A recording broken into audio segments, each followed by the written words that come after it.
передает легкую музыку. Welcome to the American Dream podcast, the show where I interview Eastern European immigrants to see their perspective of the American dream. I'm your host, Ekaterina. Привет! Today I'm here with an oncologist, Leo Shunyakov. I was very excited about this interview because you have become sort of a role model in my family. My mom is an RN nurse and a vet doctor, and when we immigrated here, she had to give up all of that and find a completely different job that does not require education. When we met you, she was so mind blown how you, after years of school, moved to a different country and had to go through all of that again. Welcome to the show. Thank you so much, Katie. You and I met at the hospital about 4 years ago when I found out that my grandma has a pancreatic cancer. Besides who you are working as, I still know nothing about you and how you moved here. So let's just start from the very beginning. Where were you born? How long you been living here? And why did you move here? Great. Thank you so much. And I'm sorry about your grandmother. Pancreatic cancer is pretty bad. But briefly about myself, I was born in the country that doesn't exist anymore, in the USSR, in the city. The name of the city you're not going to find on the map anymore either. The city of Sverdlovsk, a city of about 1.5 million. Now it has a very difficult Russian name, named actually after Catherine, Katie, Ekaterinburg. So that's the place you were born at, Ekaterinburg. Why did you move to Missouri? Great question. So, of course, it's very hard to leave your own country, your motherland. But in 1990s, Soviet Union was broken, medical system was going downhill. I started looking for jobs closer to graduation, and I discovered that I would have to move out of city and work for a very low salary, which would not be sufficient to sustain and support my family. So that was the problem. The solution came all of a sudden. I was sitting in the library at my medical school, was reading a book, very interesting book about genes. And my friend slapped me on the shoulder and said, "Why are you sitting here?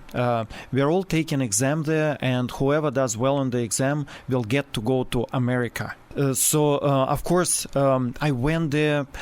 It was a test similar to United States medical license exam, just the shortened version, of course, taken in English. And thanks to me knowing English pretty well and medicine relatively well, I got into the number of those 7 students who got to come to the United States for an exchange clerkship in internal medicine. That was a very lucky break for me. And at that time, although I did not think as much about earnings and salary, I thought more about what's interesting for me to do.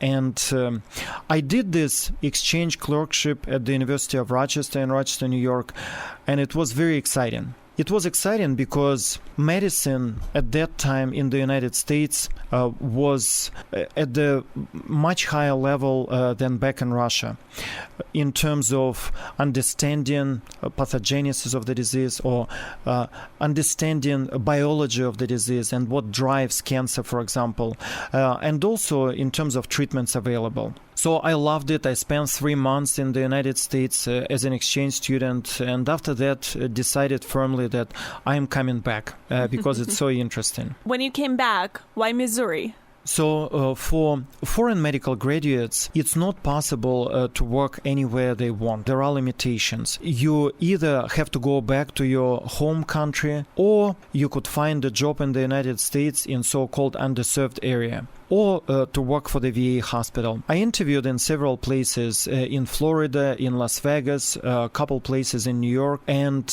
there were problems. My wife told me that it's too hot in Florida.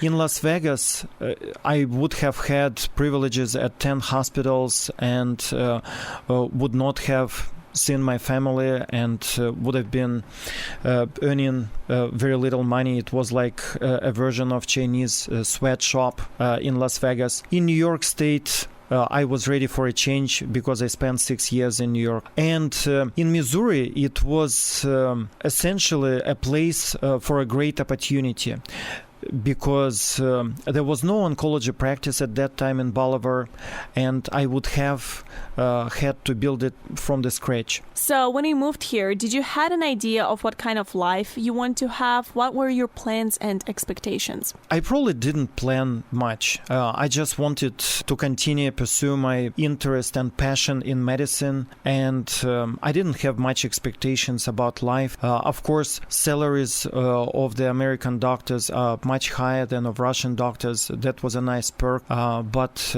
what was driving me at that time was interest in medicine and desire to make a difference, to help people. Did you know that if you are moving to a different country, you have to start your whole education from the very beginning? And how did you feel about that? It's probably different for medical profession.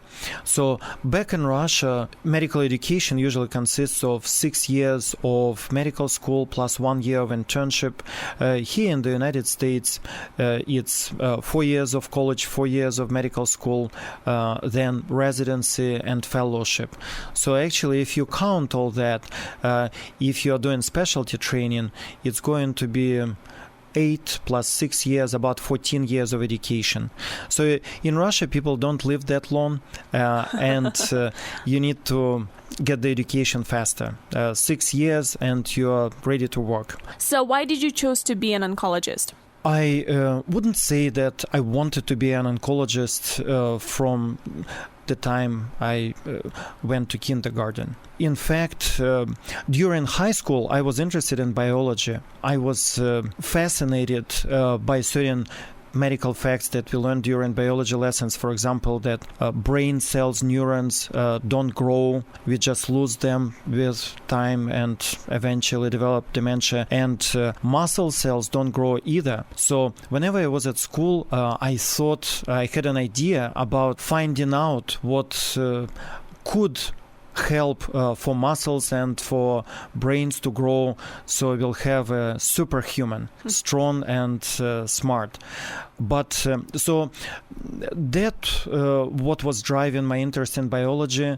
I actually wanted to be a biologist, but it happened so that biology was not as dynamic. I explored several opportunities, and at the university back in my hometown, biology seemed to be almost like a backwater. But medicine, whenever I visited medical school, was very exciting. Students were running around, looking at those bones, studying cadavers. So it was much more dynamic and exciting, and still related to biology. Going back to the immigrational situations, I know that some immigrants like to take advantage of the new country and get a completely different job. So you didn't betray the profession that you have had when you lived in Russia. And why did you stay in medical field when you immigrated here? It's not that easy to immigrate to the United States.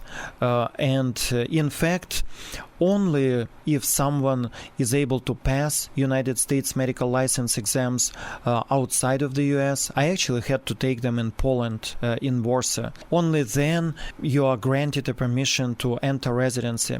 And one of the reasons United States does that, because of the shortage of doctors, because as we discussed previously, it takes at least 14 years to train as a specialist. But also, I never even had a thought about doing something other than medicine, because it was very interesting and exciting to me. So I think we discussed this a little bit, but I want to ask it again. What are the steps of getting an education in the United States as an adult immigrant? So for me, it was probably different than for many people, because I was able to take and pass United States medical license examination, USMLE exam, back in Russia before I immigrated to this country. Even even when somebody has United States medical license exam, you're not able to work as a doctor yet. You have to undergo 3 years of residency training. My subject was internal medicine. And then after that, if you'd like, you could further specialize. And I specialized with additional 3 years of training in hematology and oncology. I know that in general, those exams are so much different from the exams that we had to take in Russia that many people, despite very intense preparation, are not able to pass them or not able to pass them well enough to be accepted into residency program. So there is definitely a bottleneck. But in general, I feel that Russian education, at least the one that I had, prepared me well for the life in the United States and for getting additional education. Thank you so much, Leo, for sharing your story with us. We are upon our break. We will come back and we're going to dive into American Dream and the American education compared to Russian education. We will be back right after this.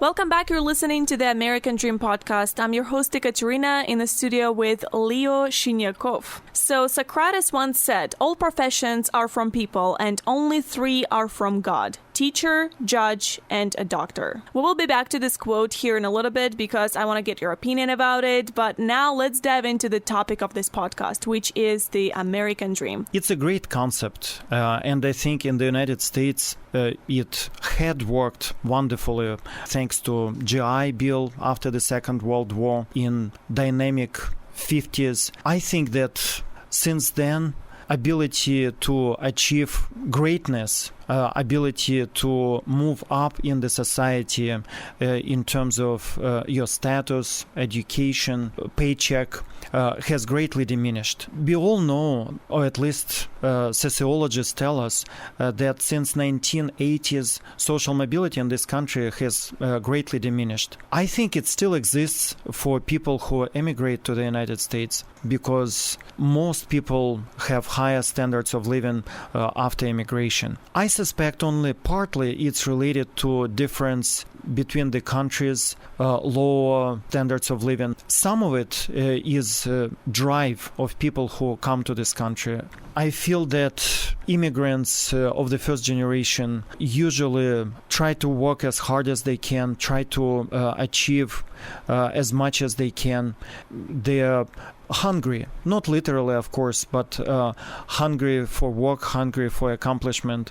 And with time, with subsequent generations, some of this passion and zeal dies out. So what was your American dream when you just moved here versus now? How did it change and why? Or did it change at all? My dream was to get some sleep and to get some food because during residency training, at that time, there was no limit on the number of hours. So during the first year, I probably had approximately 100-hour a week. Which actually wasn't all that bad compared to some surgical residents who had 120-hour a week. During my second year of residency, they limited the number of hours worked to 80 hours per week, which was considered to be outrageous by attendings and residents alike. Everyone felt that it would not be possible to get great training if you limit the number of hours. In fact, our surgical residency program did not abide by this standard. They chose to pay fines. But that, of course, is somewhat of a joke that I was dreaming just about food and sleep at that time. I was also dreaming about surviving, excelling in what we were doing and becoming better and better doctor. So that was your dream when you just moved here, or is it staying the same? Did your dream change at all? It probably has changed because with time, in addition to the daily grind of work at the hospital, I developed interests in learning much more about what drives cancer growth and about cutting-edge treatments. Now, later on, I developed interest in teaching, maybe because both my great-grandmother, grandmother, and even my mom worked as teachers. My mom, in addition to working as a teacher, she also was an engineer as her primary education, but she also worked as a pediatric nurse. So now my major interest is in expanding further and in growing our clinical trials program, because with standard treatments we are able to achieve only so much, but with clinical trials frequently we are able to offer new treatments that could be either life-saving for patients or life-changing in terms of better quality of life and better outcomes. So teaching and learning and growing our clinical trials program, those are probably top 3 of my priorities. Was the getting American education a part of your American dream at all? Yes, definitely. I wanted to be as well educated as possible. So that's the reason that after getting board certification in internal medicine, I decided to study more and get fellowship training in hematology oncology. Okay, so is the American education worth getting it for immigrants? Great question. So American education, in quote marks, probably is very different from unfortunate people who live in downtown in big cities and for people from wealthy suburbs. That's a travesty, I think, and that's extremely unfortunate, because that ultimately interferes with social mobility. That's actually something that I'm very passionate about. That I feel is something that has to change if America wants to stay the superpower it is right now and staying dominant in education, economy, military. Why? Because teachers are underpaid, I feel. Then teachers may stay at their work because of the unions, even despite subpar performance. Of course, people become teachers because they want to do great for children, but competition and accountability, which is what American system is based on, competition and accountability and getting the results, achieving the results, I feel could improve education further. And of course, segregating students to downtown schools and suburban schools, something that interferes with achieving American dream by most students from lower socioeconomic background. But in terms of higher education in the United States, universities, colleges, I feel that that's one of the best educational systems in the world, truly. So from your experience, which country has a better educational approach? Is it Russia or United States? When my mother heard my stories about how I go to university and that this is my homework, this is how the classes are built, she was shocked. She was like, in Russia, we have to study our butts off in order to pass the test, in order to pass the quiz, and to get a degree. So what do you think? What are your thoughts on that? Well, I think it might be a little bit easier for you to study because you are very talented, Katie. Thank you. But I feel it's very different. School in Russian countryside is going to be inferior to most average schools in the United States. At the same time, elite schools could be as good or better. So it all depends on the school. I was very fortunate because I went to one of the 2-3 top schools in the city of 1.5 million, and I feel I got a great education.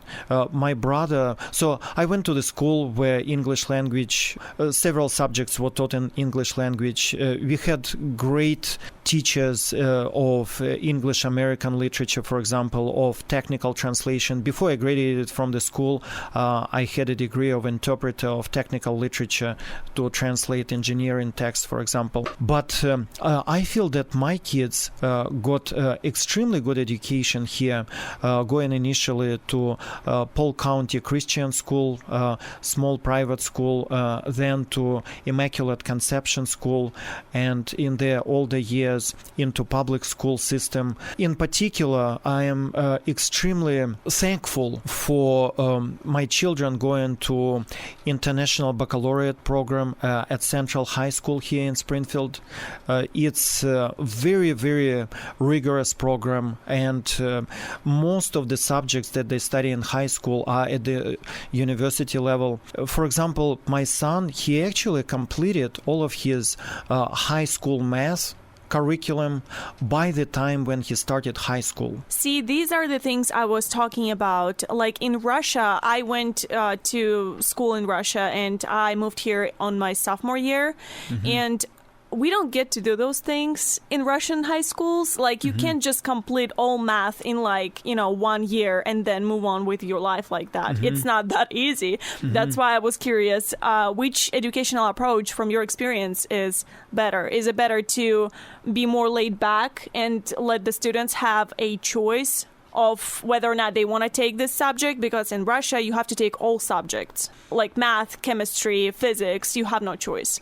Or is it better to make kid experience all of those subjects and then they will be more educated? That's a great question, and I am torn because on one hand, every educated person ideally should have background knowledge of most subjects. At the same time, I love the idea of choice. So probably there could be a compromise which could be achieved by, on one hand, requiring certain minimal knowledge in chemistry, physics, for example, for everyone, which is not routinely done in most U.S. schools, and at the same time offering an opportunity of deeper learning and knowledge in the specialty or in the area that student is interested in.